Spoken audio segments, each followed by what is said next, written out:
Welcome to the Great American Collectibles Show, seen Wednesdays on the Sports Collectors Daily Facebook page and the Great American Collectibles Facebook page. You can also listen to us on iHeartRadio, Pandora, and Spotify. The Great American Collectibles Show is brought to you by the National Sports Collectors Convention and Sports Collectors Daily. Tonight's headlines are brought to you by Sports Collectors Daily. For all of your hobby news, features, and more, go to sportscollectorsdaily.com. And now your host, Tom Zappala, and Boston sports personality, John Mallory. What? Caught me laughing to start the show. Well, you always have your face in that That's phone. not true. That's not even remotely true. I was checking something on the phone, and you're like, could you please put the phone down? Is this like you going back to your teacher days or something? Absolutely. Yeah. Welcome to the Great American Collectibles Show. Tom Zapp, my good friend and partner. Right here, bro. Right here, brother. John Mallory. And the big guy in the middle, our other good friend. The big guy in the middle. Here we go. Al Crisafulli from Level the Game Auctions. We'll try this in the second segment. You're going to do it with your left, and I'll do it with my right. I'm just telling you, Al. We'll do a fist pump on we're going to be all over the Brady Bunch thing here. We're going to be all over the place today. Yeah, we are. Because we got to kill an hour with only one guest. Well, it's the week before the National. Al, when are you leaving? When are you leaving for the National? Tuesday. You're leaving Tuesday. We're flying out on Thursday. So that's next, next Thursday. Next week. Yeah, we're going to be in and out, man. We're going to be there.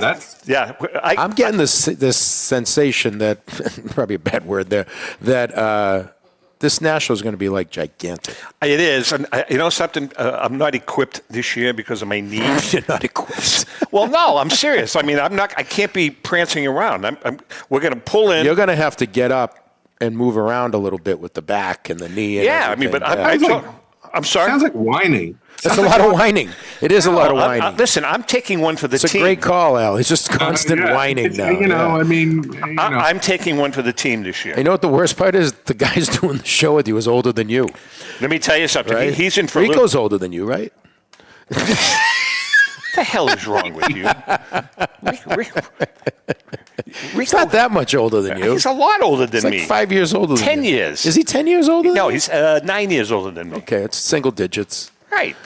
It is single digits. Compared to what you are to me, it's a lot. It's not much, right? How old are you? Do you mind saying? No. You don't want to say? No, I don't care. How old are you? Al, how old do I look? Oh, that's not what you Honestly. And no kidding. Honestly. Man, you can't do that to me. No, you can't. That's not people fair. Tell me that I look. I say you look. If someone asked, I'd say you look like 65. Right. Yeah. 72. Yeah. See, you look good. Right. So that's a full 12 years older than I am. And Ellen is a year older than me, and she doesn't care. When's your birthday? June 29th. This is real. I didn't even say happy birthday to you. Rico's birthday is June 28th. I didn't say happy birthday to him either. Oh, my God. You know why? I was at the beach. And listen, as long as I'm feeling good, I'll do this. I do a lot. Yeah, you do. You keep active. You keep busy. Well, with my family business and with ATS Communications and the show. Yeah, you do a lot. We do a lot. And my philosophy. That's the secret to staying young, though. My grandfather, Gaetano Teresi. Gaetano Teresi started a company, he and my uncle. Yeah. That has been very successful, as you know. Jackson. I can say what it is. Well, right? we don't need to mention that. Okay. But not a sponsor, so we shouldn't mention it. That's by design. It's our family business. Yeah. And he used to say, work till you drop and you will live longer. And remember what Fernando said. What did he say? It's better to look good than to feel good, darling. So you know who you are. You look marvelous, Al. All right, you know who you are. I forgot about that character. That's wow. Did you ever see? You could do that. You could do a great imitation. Did you ever see the movie Scarface? Oh yeah. You do that. Remember when he said, "Meet my little friend"? When he was you got that look in your eye. How you gonna say it? But. Okay. All right, listen. Say hello to my little friend. Yeah, exactly, right? All right, we're going to be all over the place today, as you can see. It's the week before the National. Quite frankly, I didn't put a lot of effort into the format this week. Clearly, I mean, I have some good topics. And here's the format. No, right here. Al is the guy. Al is the guy to bring on board. Yeah. When we have to kind of wing it. Yeah. When you need somebody who just talks and talks. Well, I mean, like Joe Orlando, like Joe and Mike Hefner and a couple of the other guys. Brian Drent. You have to have it right down the middle for them. Oh, no, I didn't mean that. I think Brian can wing. I thought you meant guys that can wing it. No, but I'm saying, Al, we can go Brian off. can wing it. We can go off and talk about the Moody Blues. No, he could. know? You're right. Right? All the musicians that he hates, Right. apparently. Like he doesn't like Eric Clapton. I know. which, by the way, you should be embarrassed about that. But he likes Cream. Boring. But he likes Cream, but not I like Eric Cream. Clapton. Right. Well, how can you not like the greatest guitarist of all time? I'm not sure he's the greatest. Well, you know why? You're thinking of Eric Clapton in the 80s when he sang, Thinking of all of it. Wonderful Tonight and Lay Down Sally. And I mean, I know who we're talking about here. It's just not my thing. It's not his cup of tea. Layla. Slow hand. They call him slow hand. Layla is the song that, like, as soon as it starts, you're waiting for it to end. It just ends. You could just turn it off. You don't have to. I have to admit.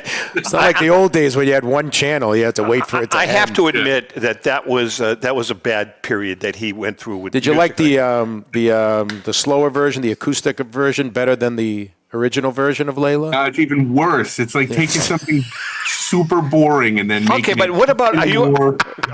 do you like the blues, Al? Are you a blues guy? Some, yes. I mean, yeah. Clapton doing the blues with like Albert King or Muddy Waters. I like the great blues. stuff. If he would just stop playing and let Albert King and Muddy Waters play, then it would be great. I like the blues, but a little depressing. Well, that's what the blues. That's why they call it the blues. Who, Elton John now? Exactly. All right, Al. Let's talk about the National. You're going to be heading up there right out of the gate. Your booth number, which I'm sure you don't know. I feel like I just alienated half your viewers. Boom, Absolutely. Swept them right off the internet. Well, you can make up for it. What's your booth number? Do you know? I think it's 109 and 208. We are. Go on. No, what I was going to say is, so if people can email you now if they want to set up an appointment, or should they just show up at the booth? They can do either one of those things. If they want to send me an email, you can email. My private email is al@lotgauctions.com. And if somebody wants to make an appointment to discuss a consignment, they could do that. And I'll be sure to be there for that. Or they can just swing by the booth. Andrew will be there. Tim will be there. I'll be there. We'll also have Dan Wallach there, who writes copy for us. Dan from the My Baseball History podcast. Okay. And so, one or two of the four of us will be there in the booth. But if somebody wants to meet with me, they can always swing by the booth and they'll find me. So, Al, you're like on a corner? Is that why it's like 109 and 100 and a 200? It's like an island. It's okay. Weird. It's a weird location. Like, so it's when you come in, it's sort of like you swing a right. All right. And it's in that very first row. So we're sort of like an island in the middle of that, that You've always been kind of an island anyway. Kind of, yeah. Yeah. No man is an island, but me. And yeah. So I'm really looking forward to it. I always love the National because it's a time. It is a good time. It's a lot. It is. It's a lot of fun. And by the way, isn't it a great time though for you to, because you obviously do a lot of stuff online, auctions online. I know you talk face to face with people, but this is like face to face for a few days. It's like old school, meeting the person, talking to the person. They can see the item, maybe even touch the item. That's unique about the National, isn't it? Yeah, there's nothing like it. Obviously we always bring in a lot of consignments at the National, and we'll have stuff on display that'll be in our summer auction. But for me, it's really more about just like meeting and chatting. A lot of customers of ours and people who I've been friends with in the hobby for 20 and 30 years, this is the once a year that I get to see them, catch up on things, see how's your family and how's work and all of this. These tend to be discussions that we don't have all the time. So it's nice to just sit, have a beer with somebody at the bar after the show and catch up a little bit. So I love that piece of it. Tim was on a couple of weeks ago with Rico and I did a great job. That's a nice acquisition that you've made, a nice addition to your company. Is that Rico?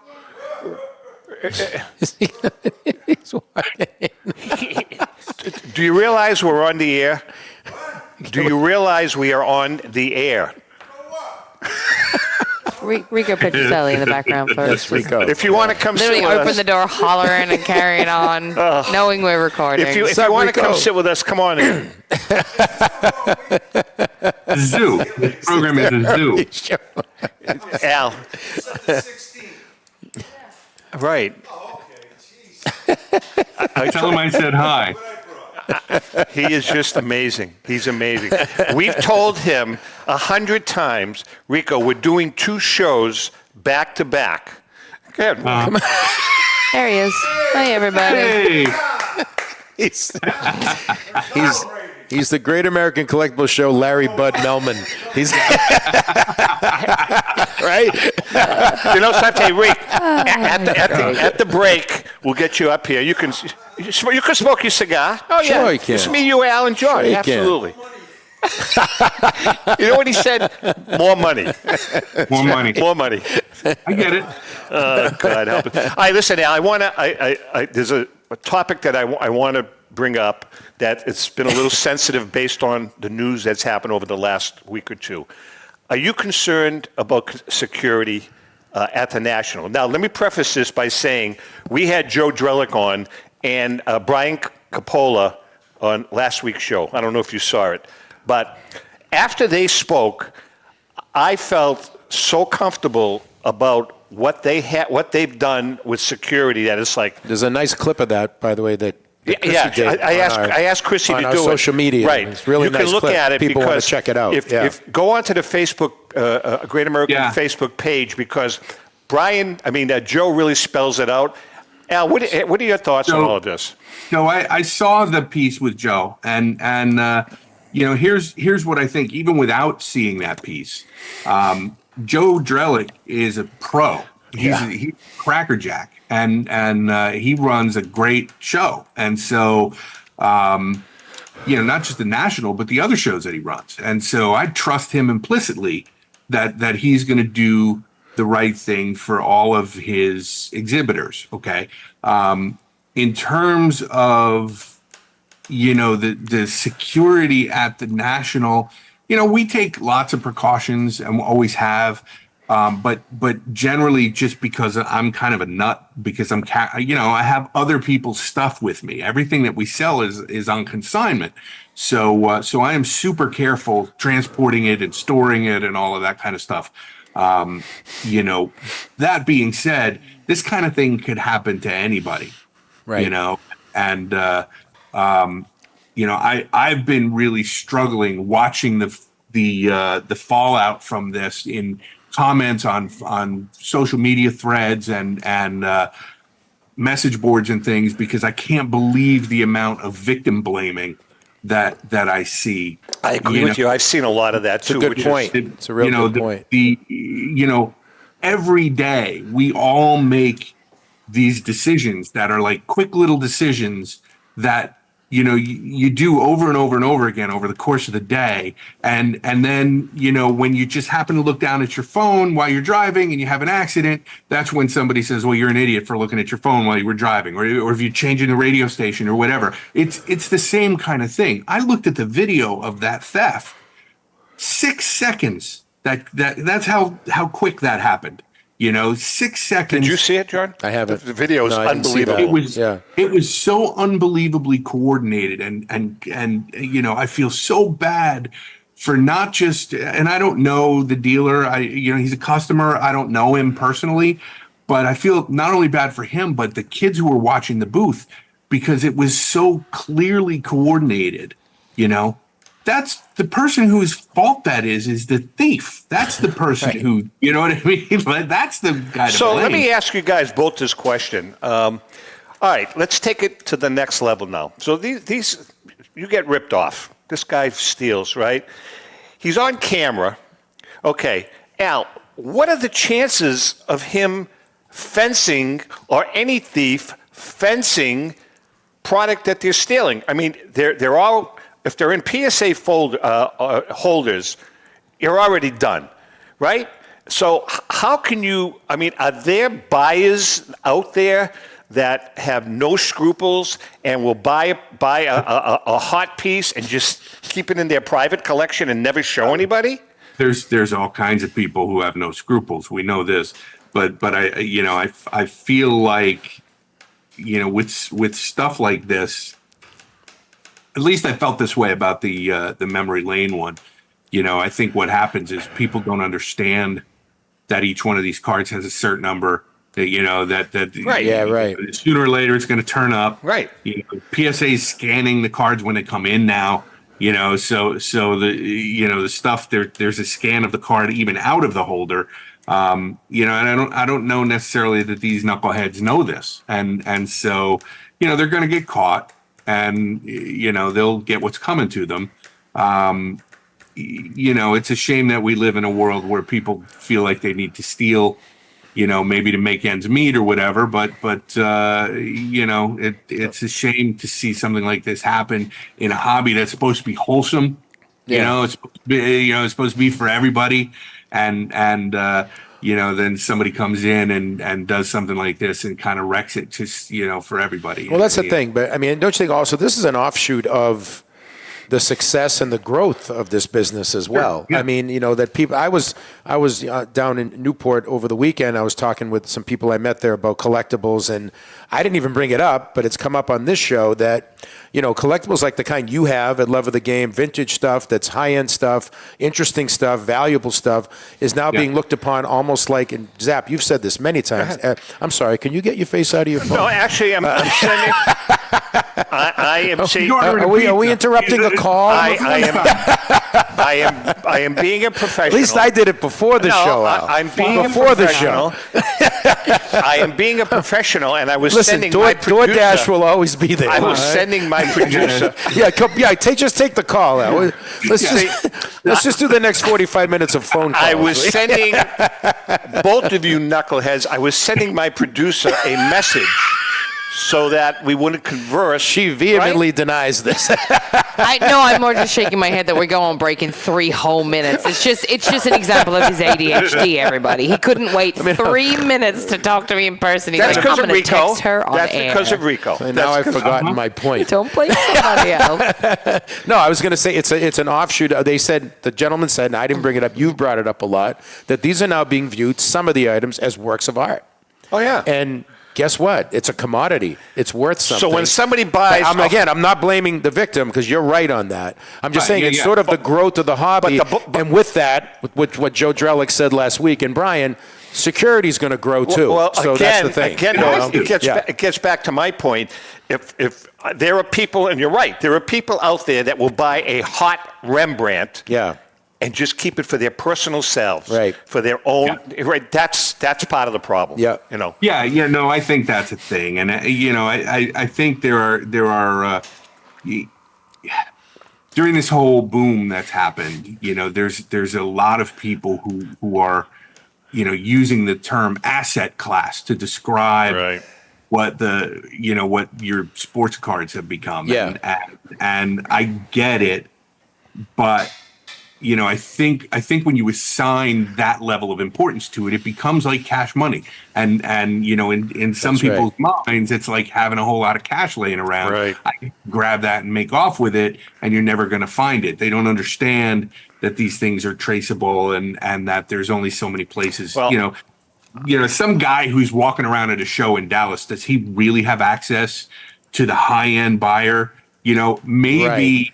Maybe this was a much more sophisticated thing than it looks like, but it to me looks just like some knuckleheads kissing a convenience store. If you get a chance, you should watch the video. I will. It's really interesting. All right, listen, we're going to take a quick break.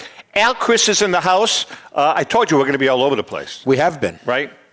Yeah. We have been all over the place. I get it. Right? We need to discuss. I'm sorry, I got to take a call. Can you just? We need to discuss "Soul Sacrifice," one of the greatest songs of all time, in my opinion. Santana. At Woodstock, 400,000 people just stood up. You need to stop living in the past. You know what you need to do? What's that? You need to put on the album "A Love Supreme" by John Coltrane. Oh, I'm a big John Coltrane fan. And Miles Davis, I'm very, very into those guys, Men at Work. Al Jolson. Al Jolson. Rico, Al Jolson. All right, we're going to take And a when we quick come break. back, we're going to name people who are We're alive. going to ask Petrocelli. Petrocelli is behind the bar. He's behind the bar mixing himself a drink. We're going to ask him to join us. Hang in there. We'll be right back. All right. Hi, everybody. I'm Rico Petrocelli from the Great American Collectibles Show, sitting next to my partner, Tom Zappala, who is doing nothing but aggravating me. Join us from July 24th to July 28th at the beautiful IX Center in Cleveland, Ohio, for the National Sports Collectors Convention. We are officially declaring that the month of July is It's Cool to Collect month. How come I don't get to say anything in this commercial? Well, because you never played in the majors and hit over 200 home runs. Yeah, but I never went 0 for 32 either. Yeah. Ouch. See you at the National. By the way, remember, the month of July is It's Cool to Collect month. Since 1996, Brian Drent and the staff at Denver's Mile High Card Company have led the charge in the collectibles hobby. Mile High is a full-service dealer specializing in buying and selling cards and offers a competitive consignment program for all collectors. Whether it be their computerized want list service, appraisals, or auction services, Mile High has it all. If you've been searching for a company with a selection of high-grade vintage 1888 to 1970 baseball cards and memorabilia that shares your passion, aim high, Mile High. Go to milehighcardco.com or call 303-840-2784 for more information. Hi, this is Dan from Memory Lane Auctions, here to remind you that the renowned Memory Lane Collectibles Company has served as a beacon of light to the collecting community for the past several decades. Indeed, folks, it has been our utmost privilege and pleasure to provide the most enthusiastic collectors with an abundance of the finest sports cards and memorabilia for America's most coveted sports personalities via our world-class auctions. Whether you choose either a private sale transaction or the auction route, Memory Lane cordially invites you to reach out to us to maximize the value of your prized possessions.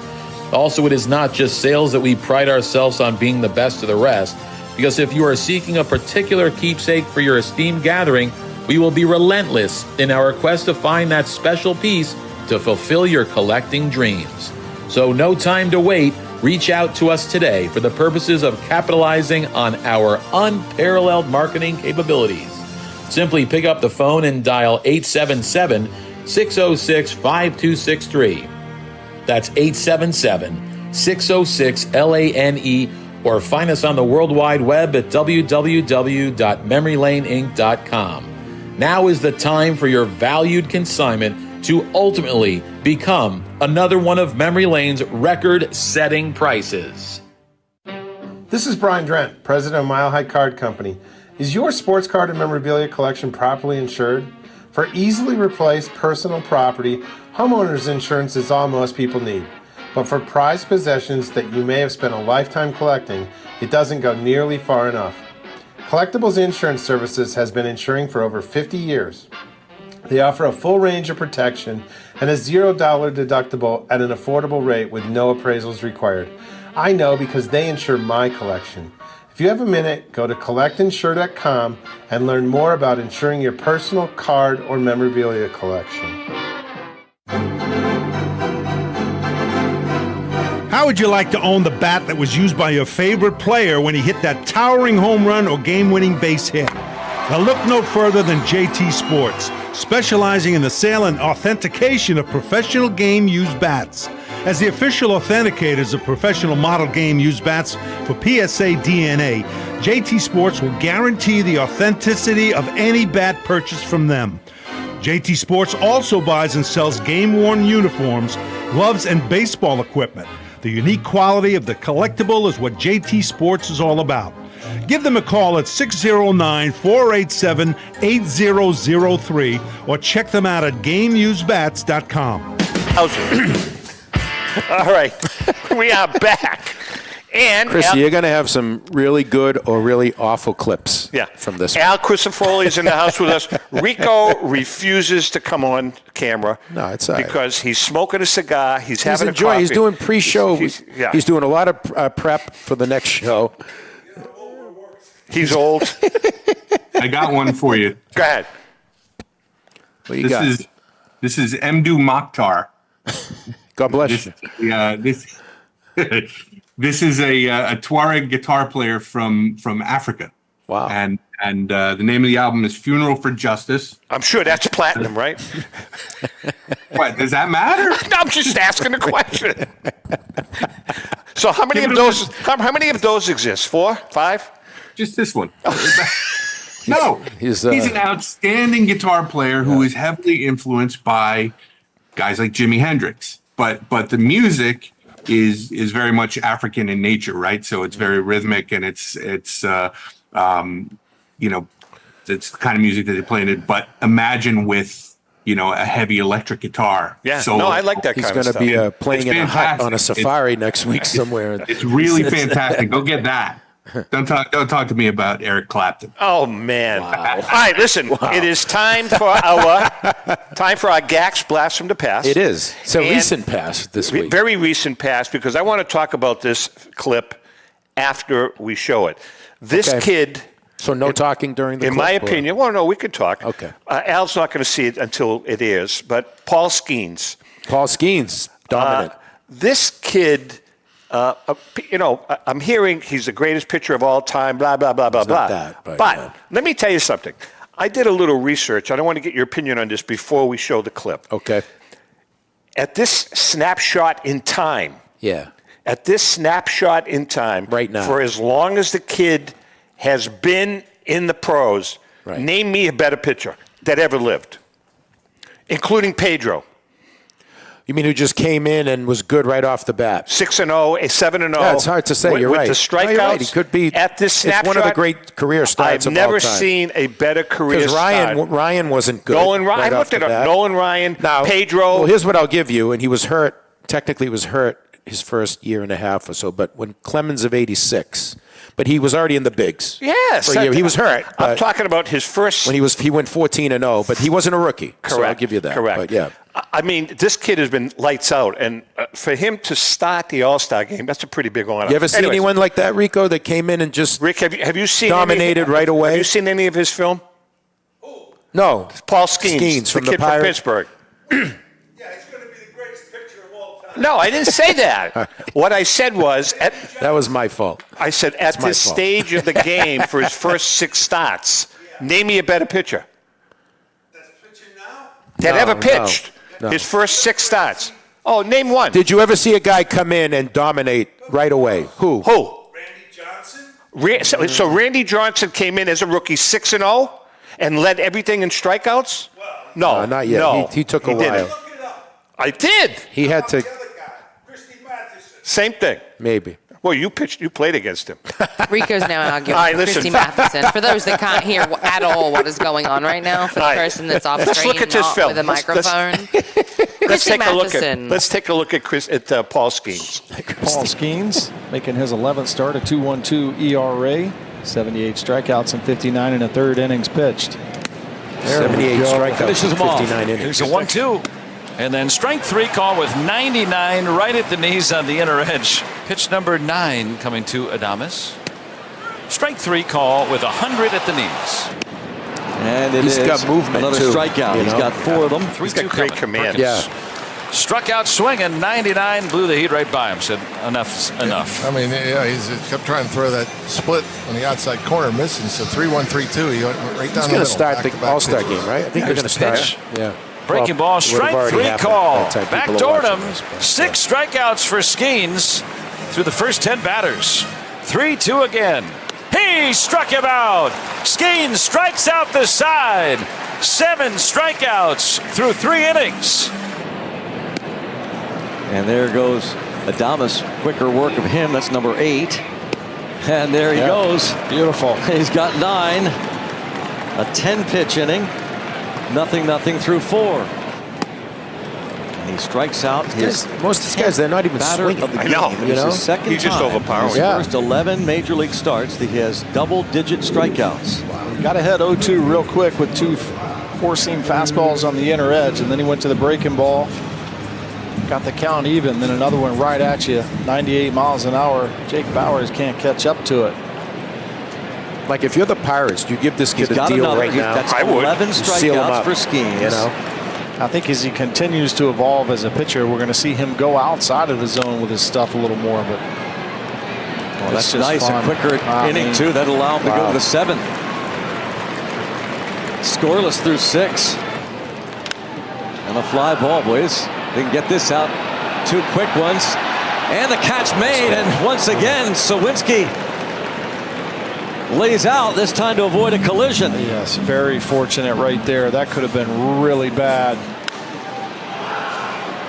And Donna's doing us a favor here with this pitch count, going after the first pitch. Wow. And you see right at the last second, Jack sees Nick Gonzalez, and fortunately, a little bouncing ball. And there you go. All right, so again, my point to both of you guys is that at 6-0, at this stage of his career, he could blow out his arm next week. Sure. But I'm saying I did a little research, and I could not find anybody that has had a better start to a career. That's what you're saying. What are your thoughts, Al? Ever, yeah. How quickly we forget, New England boy. Mark the Bird Fidrich opened up the 1970 season 9-1. That's a good one. With an ERA of 1.85. All right, that's so a good one. That got by me. And then his arm fell off. Yeah. And that was that. That's a good one. Wonderful story. That was his. I didn't realize that was his rookie year. I didn't realize that. Yeah, that was his rookie year, 76. Yeah. Remember the Monday night game against the Yankees? That was like I didn't realize that coming out party. I'll never forget that. What an unbelievable game. I mean, how could you grow up being a Yankee fan? Yeah. See this kid pitching, and I was just a kid, and watch that game, and then be a Mark Fidrich fan after that. Talking to the ball and cleaning the mound. He was such a character. He was so genuine too. Tragically. He had no clue, what he was even doing, and he just had, no ego about him. No, I just watched the video of him doing the post-game interview after that game, Monday night baseball game, and they asked him about it. And here's this kid who's 20 whatever years old, and they asked him about it, and he says, "What? I got these great guys behind me. That's All right. I have to do is throw the ball up there. We do half the job. They do. I mean, who's like that? It's just great. That could be a blast from the past, future blast from the past. Yeah. You should do Fidrich. He died tragically too. He did. He really did. So the thing with Skeens is, and I'm not the first person to say this. I'm not making this up myself. And I get it because it's analytics. 99 pitches, 7th inning, no hitter. You yank him. You pull him out. Now, here's the thing. I'm not saying. Do you agree or agree? I totally disagree with that. Are you kidding me? It probably would have taken him 25 more pitches to end the game the way he was pitching. But I'll say this. And again, this is where I've heard other people say it. This speaks to how baseball has no clue how to market stars. Yeah. So this kid is lighting it up, and he's in Pittsburgh. He's not in New York or Boston or Chicago or L.A. So it's bad enough he's in Pittsburgh. Yeah. You got to let that kid at least come out for the 8th inning. Because now he has a no-hitter, and I don't care what anyone says. The game's changed now, but a no-hitter is still special, right, Al? Right. So you put who this kid is, and by the way, his girl is Livy Dunn, who's a big LSU she was an advocate She's of them a social pulling him. media superstar. She was an advocate of them pulling him. So she was, and I get it because she, I get the protect the arm thing. Sure. But you have a no-hitter. What it would have been like if this kid could have added a no-hitter to the not only rookie that, year. but doesn't he? By pulling him, doesn't that water down all the other no-hitters? Of course it does. Right? No, I get you want to save his arm. I understand it, but you got to let him come out for the 8th at least and see what happens. I'm looking at the game logs for Fidrich for 76. How many pitches? How many pitches did you? How many innings? His first game was a relief appearance. He gave up a hit April 20th. Then May 5th, he pitched 1 inning, and then May 15th. He started complete game. Next game, May 25th, complete game, 8 innings. Right. Next game, complete game, 11 innings pitched. and then that was May 31st. Then June 5th, 11 innings pitched. June 11th, 9 innings pitched. June 16th, 9 innings pitched. June 20th, 7.1. Yeah. June 4th, 9. June 28th, 9. July 3rd, 9. July 9th, 9. July 16th. Well, hold on then. Maybe that supports the argument of why they should have pulled him. But he didn't have a no-hitter through 7. I understand that, but I'm only talking about the no-hitter. If he had a Well, two-hitter, maybe a you look three-hitter, I get it. I understand. Maybe you have a look no-hitter. at Skeens and you say, "Look what happened to Fidrich." That's my point. Yeah. Right? No, and I get the reasoning. I just don't like it. Anyways, I just don't like it. This kid, I agree. The kid's a hell of a He's lighting pitcher. it up. He's a big dude, too, so he's not like Pedro, where you're always worried about Pedro, because he was 150 pounds. And this kid's a big dude, so hopefully he can stand the strain a little more. Yeah.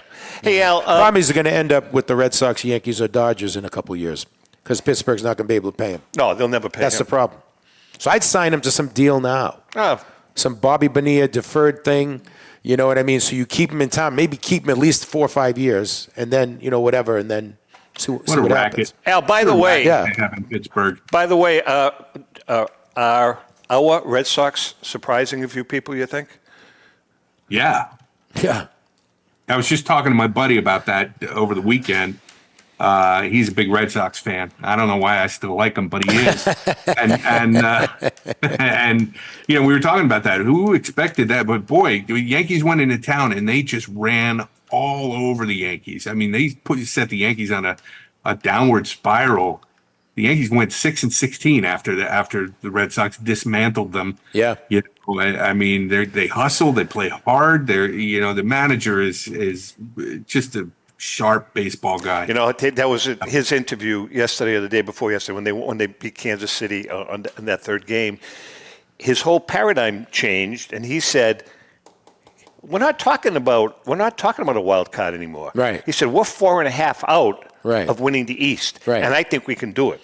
Listen, Alex Cora is the best manager in baseball. There's no question about it. For him to get what he's gotten out of this team, and you might be happy, Al, because he probably might be managing the Yankees next year. Nah, I think he'll be back with the Because Sox. if the Yankees keep doing what they're doing, and the word is he's leaving regardless. I think they're going to pay him. I think they're going to. But Boone. I think Aaron Boone's got to go. Yankees need to make a move. Boone's in, I think, the last year of his contract. Yeah. And he mismanages the pitching staff and he does. I mean, this team went from being unbeatable to not hustling at all. I mean, you see plays on the field, guys not running out balls and guys nonchalant out in the outfield. That starts with the manager. And if you can't have your players motivated to go out there on the field every day, and give their all, I mean, that's like half the job of a manager, right? Is to keep them focused and all that. Yeah. Right. So agree. So he's got to go. Yeah. We are chatting with Al Crisafulli from Love of the Game Auctions. Al, we've got a few minutes. I want to talk about grading and some of the third-party grading companies. He starts laughing. They're a few of my favorite things. Well, I'm seeing some inconsistencies. Let's put it that way. Really? But the inconsistencies seem to be, they're becoming more prevalent. Mm-hmm. So I guess I'd like your opinion, and maybe, John, your opinion. Okay. Do you think, like, the grading companies are just slamming them through, mass producing, just getting the card from point A to point B, so they can collect their money? So here's what I think. I think that grading standards in general change over time. PSA, or SGC might grade a card a 7 today. That was a slam dunk 8 5 years ago. I think it's easy to look at the small subset of cards that we see and draw conclusions that are not accurate. Okay, here's what I mean by this. A lot of times you'll see a card that pops up in an auction and it looks like, oh boy, that card is overgraded. And there's a reason why you're seeing that, because the collector doesn't want it because it's overgraded. So you see those cards kind of again and again and again, and it gives you the impression that, well, the grading is bad. But I think what you're really seeing to a degree is you're seeing the cards that collectors want to sell because they're not happy with them. So you're seeing it. It's almost like I used to, my first job that I ever had was in customer service and with a cell phone company. And all I did all day was take phone calls from customers who were unhappy with stuff. And so eventually I started thinking, every customer is unhappy, and that wasn't the case at all. Right. The customers were very happy. The only people I was talking to were the ones that were unhappy. So I think it's kind of the same thing in a lot of ways, where you see the same cards pop up and up and up, and people, scan them and put them on the internet and use them as examples. And so we see these cards over and over and over again, and it kind of gives you this misperception of what's really happening. When I send cards in for grading, most of the time they come back where they should. Really? Yeah. Al, I want to jump in and go back to the first part of your answer where you said the grading standards have changed over time. So something that might have been a 7 5 years ago is now an 8.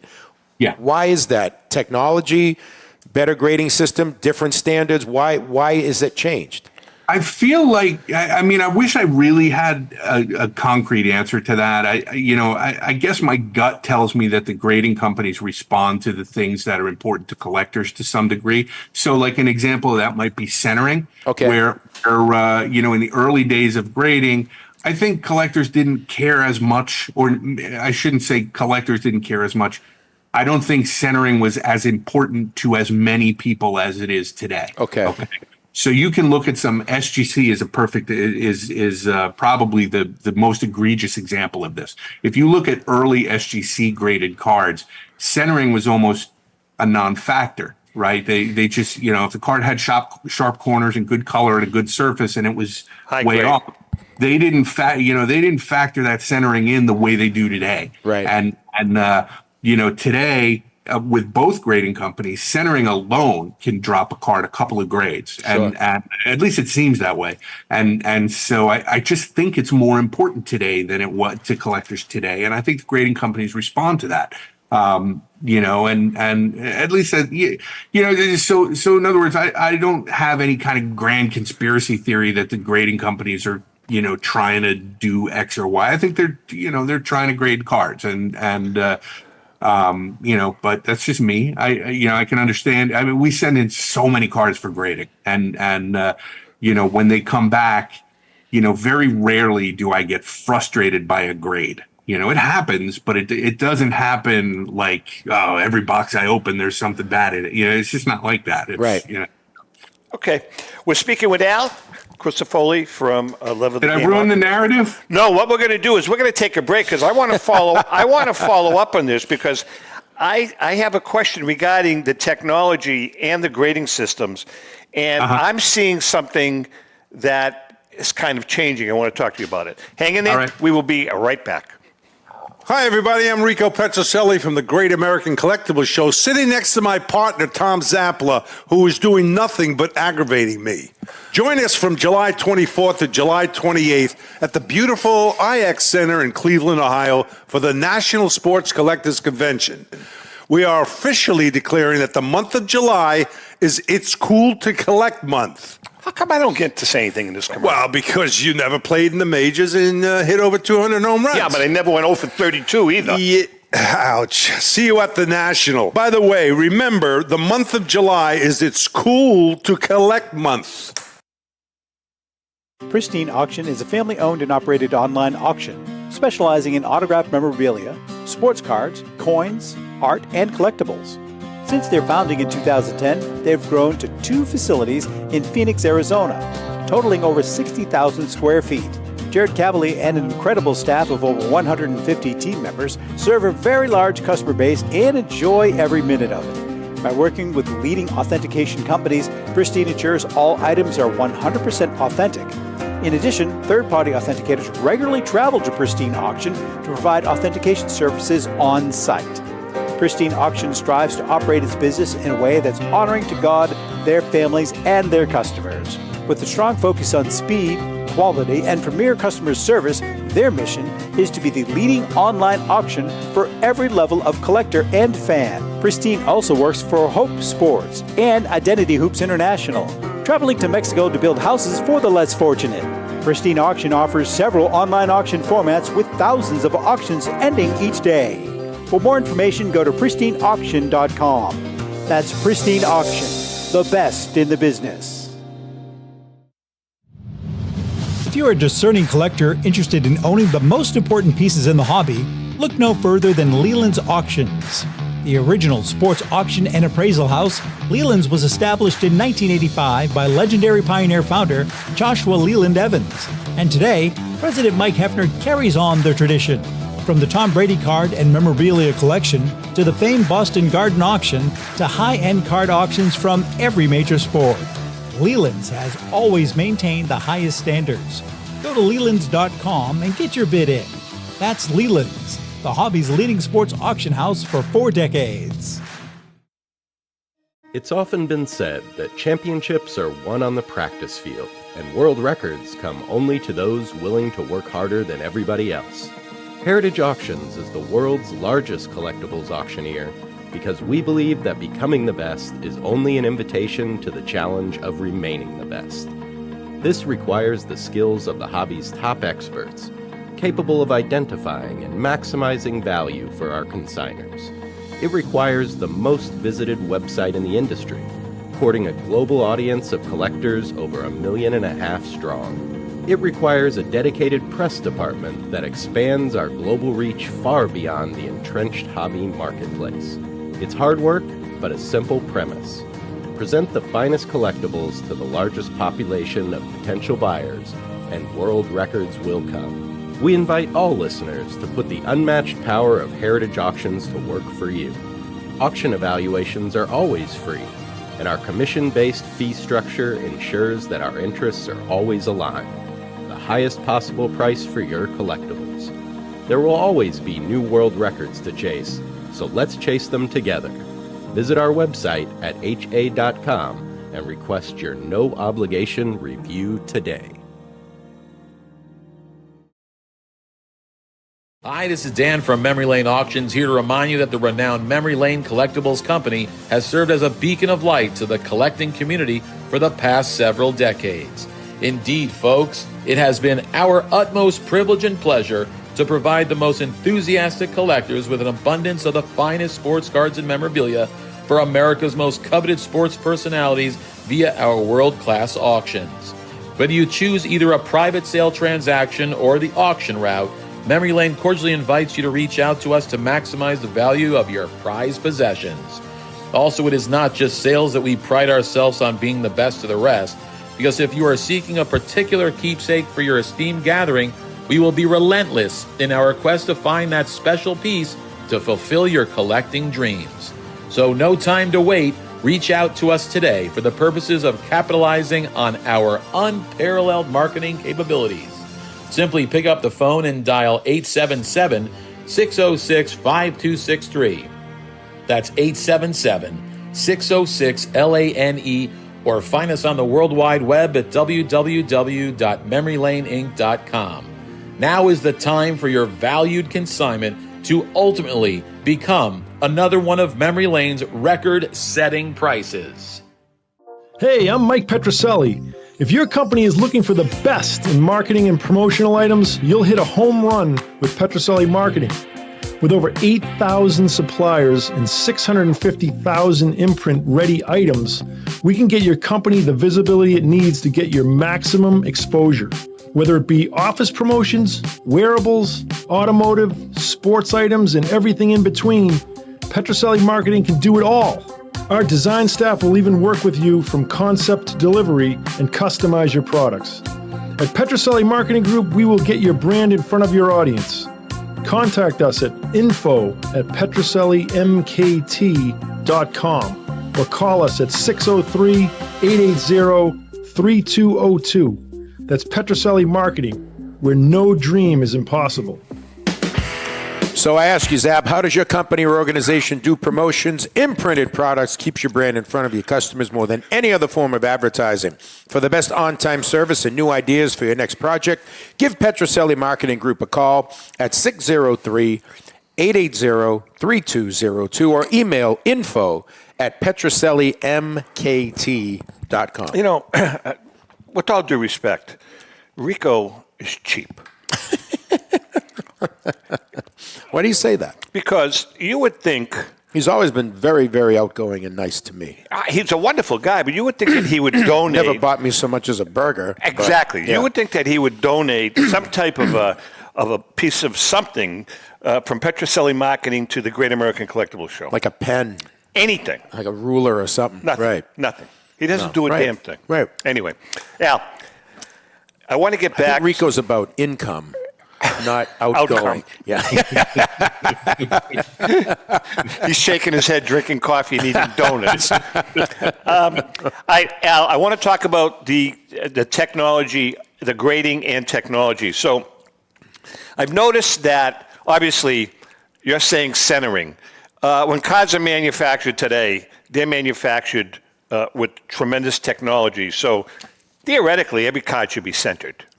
Right. And every edge should be perfect. Right. So I see the hobby kind of shifting to those same cards that are perfect, except they're signed by a player. Right. I'm noticing that more and more, where those are the cards that are really starting to take hold in the hobby of the ultra modern and modern cards. They're perfect 10s, but they're signed by a player, by a Kuna or a judge. That seems to be where the collectors are leaning towards now with the value of cards, because every card theoretically would be a 10 manufactured without a signature. Yeah. Correct? What are your thoughts on that? Well, I agree that autographed cards seem to be hot. You know, we don't deal with a lot of modern cards, and I don't either. Right. So I don't really know. And I don't either, to be honest with you. Yeah. But that being said, the new Topps cards are gorgeous. The baseball this year's baseball set, beautiful. You know, but yeah, there's something. There's something to be said for those cards, those signed cards. We get them sometimes, and they're super attractive. Right. You know, I like them. are you going to buy a Aaron Judge Topps 10 that's in his holder, and it's graded at 10? Yeah. There's a million of them out there. Yeah. Right? But signed. Signed? How Yeah. many are Well, out I think I think that started on this show, especially talking with our friend Tom Ruggie, who that's kind of was the first time I kind of was talking, because it used to be, if anything was written on the card, autograph or not, that took away the value. Right. And we started talking to Tom about his collection, and it seems to me that it is growing in value. I want to just play off that a little bit, but kind of get back to the National, where we started the show. And I don't know if you want to say you do it or not, Al, but we talk about the National being a venue for people to have that face-to-face contact with customers, with clients, with people that go to the show. It's also face-to-face contact with other dealers. Do dealers and people in the business interact? And really my question is, do you go and look around and buy things from other dealers? Does that ever happen? So it happens. First of all, Love of the Game doesn't. We generally don't buy for the auction. Okay. Our auction is I feel like this. If I own a thing and then you want to consign a thing, how can you be confident that I'm going to give your thing the right? When I own something that's in the auction, That's a great answer. Is going to. So we take only consignments. The only time we generally, once in a while, I'll put something of mine into the auction if it complements something that somebody else can sign. Got it. And once in a while we get somebody who doesn't pay their bill, and we take possession of the thing. We pay the consignor for it. We take possession of it, and then we own it until we resell it in the next auction. Yeah. But to answer your question, I'm not running around doing it. Yeah. But there are a lot of auctions that do. Yeah. And there are a lot of dealers that buy each other out, especially at a show like the National, where there's a lot of dealers who the National is the only show that they do. That's right. So those first couple of days when everybody's setting up, there's a lot of that kind of stuff that's going on. I've seen that. I've seen, or even for their own collections. Maybe not even to put out an auction, but just to have in their own collection. I've seen. We approach dealers and ask them for consignments. We try and make deals on stuff that they have in their booth. If you don't sell this by the end of the show, bring it by and we'll give you a deal on consignments and that kind of thing. Yeah. But a lot of the dealers who are behind the tables at shows are guys that I've known since long before the Love of the Game. I love going and just saying hello. I don't really buy anything at the show for myself. Sure. So I've seen a couple of our sponsors, good friends of ours, buy things from other of our sponsors. Yeah. But for their own personal. That's what I mean. Even for your own personal. For their personal collection. I mean, I've seen Joe Tomasulo do that. Buy some phenomenal pieces from Brian Drent. What's the spot to do it? But there's not so many to auction, there. but for his own stuff. For his private collection. Sure. I've seen that quite a bit. Sure. Quite a bit. We are chatting with Al Crisafulli from Love of the Game Auctions. We got several minutes left. Al, there was one of the the whole modern versus vintage landscape. Vintage seems to really still be holding its own, and unless it's my imagination, I'm seeing a lot of younger collectors and hobbyists kind of dipping their toe into the vintage waters now. Well, I think look at some of the auction houses out there that have specialized in modern that are suddenly opening up vintage divisions. Oh, right. Good. I mean, we've been vintage the whole time. Yeah, that's a good point. Yeah. We're here. I feel like, there's absolutely truth to the idea that modern stuff had this explosive northward trajectory for a really long time, and now is same as it did in the early 90s, same as it always does. Yeah. Okay? The manufacturers, just vomit out all of this product, trying to sell into the strength of this market, and they routinely overpopulate. It causes everybody to sort of pull back a little bit. But the vintage stuff, the growth has always been just slow and steady, right? And continues to be that way. Obviously, there's always things that go up and things that go down. But in general, if you're going to look at the vintage versus modern in terms of, just from the standpoint of being an investor, which I hate, but I understand. Right. I think that you have the potential to make a ton of money or lose a ton of money because it's very volatile, and the other tends to be a little bit more steady and conservative in its growth. And so I think collectors are getting a little smarter too. Even younger collectors, I think, are getting a little smarter. Which is good. Yeah, it's good. I have no problem with that. Hey, Al, how long have you been doing this? We got about a minute and a half left. We have a minute and a half left. How long have you been doing this professionally? Love of the Game is 12 years old. I've been collecting for years. How do you keep it fresh for yourself from the business aspect of it? I love it. You love it. Okay. Yeah. That's the answer, I guess. Yeah. I really love it. I don't ever want to do anything else. There's a new story every day. There's a new piece of history to learn about. It never stops. And there's always people that I can learn from. Yeah. There's legendary hobbyists out there that just talking to them, they've forgotten more than I'll ever know. We still have access to them. So it's fascinating to me. And just from another industry, why don't you learn from me about bands like the Moody Blues? Nice, right? Bands like Jethro Tull. And bands like the Allman Brothers. I mean, I think you really need to expand your musical horizons. Forget that sonic booms crap. You know what I most appreciate about Jethro Tull? We got 30 seconds. Go ahead. Is the lyrics. Snot is running down his nose. Like, it's beautiful. So poignant. It's poetic. It's poetic. And he plays the flute on one leg. Right. Al, we'll see you at the National. Come to booth 109 and 208, or maybe it's 108 and 209. We'll find. They'll find you. They'll find you. We're right there. And by the way, you're going to be doing a 10-minute segment on the stage with us. I'll get in touch with you for all of that. That sounds like a plan. All right, JM. Thank you, Al. Nice seeing you, brother. All right, brother. Have fun at the National. Yep. And hello to Tobacco Row. Right. The guys at Tobacco Row, we love them. And to our viewers and listeners, next time we see you, it'll be at the National. Happy collecting. Bye, guys.